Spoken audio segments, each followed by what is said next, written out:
Good evening. This is Kavipriya, Assistant Professor, EC Department, SNS College of Technology. Today I am going to deliver a topic, Stages in State Formation in Ancient India. This topic comes under Unit 1, Ancient India and State Policy. The first stage in state formation is emergence of tribal societies. So the tribal people lived in small groups and they mainly relied on hunting, gathering and early form of agriculture for their sustenance.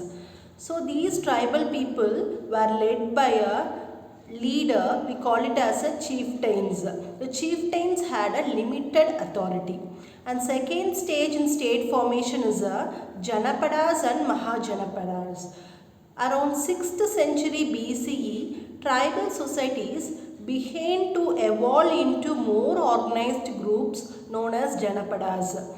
They were under the territorial kingdoms that encompasses multiple villages and they were governed by monarchs.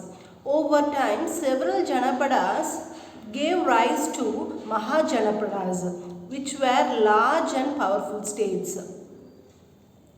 Third stage of state formation is the rise of Magadha.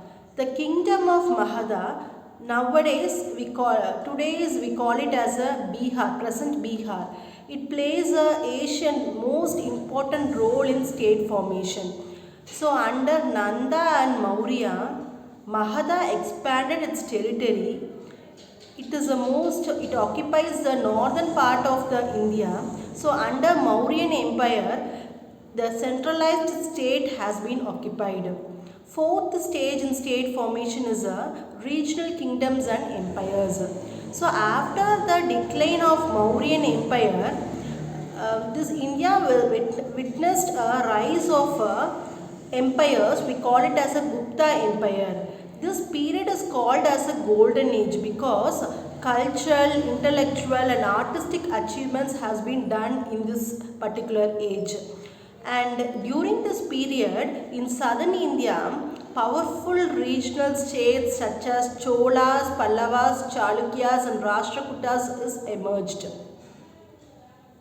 And fifth stage of state formation is feudalism and local rulers. Around 8th century CE, India experienced a shift towards a feudalism.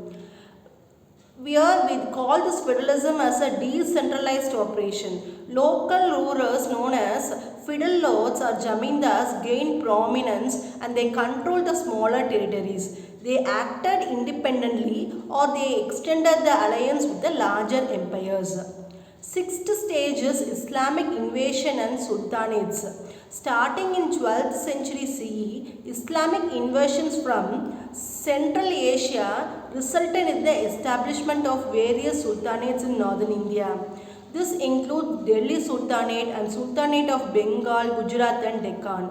These states introduced a new administrative structures. So Islamic legal system has been developed in this period. And seventh stage is a Mughal Empire. So we all know this Mughal Empire is founded by Babur in the year 1526. It has unified much of northern and central India. So under Akbar, the empire reached its zenith.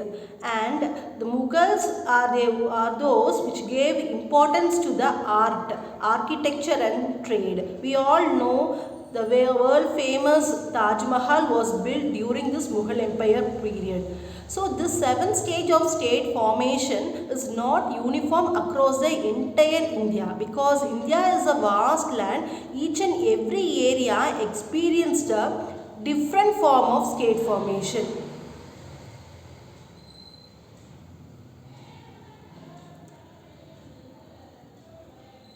And that's all about the various stage of a state formations. So all these forms occupied an important space in India and entire India does not comes under the same stages of a state formations. And numerous smaller states and republics and tribal confederation that coexisted along the larger empires. Ancient India's political landscape was very diverse and shaped by conquest, alliance and interaction between the various kingdom and empires. So that's all about the various stages of state formation in ancient India. Thank you.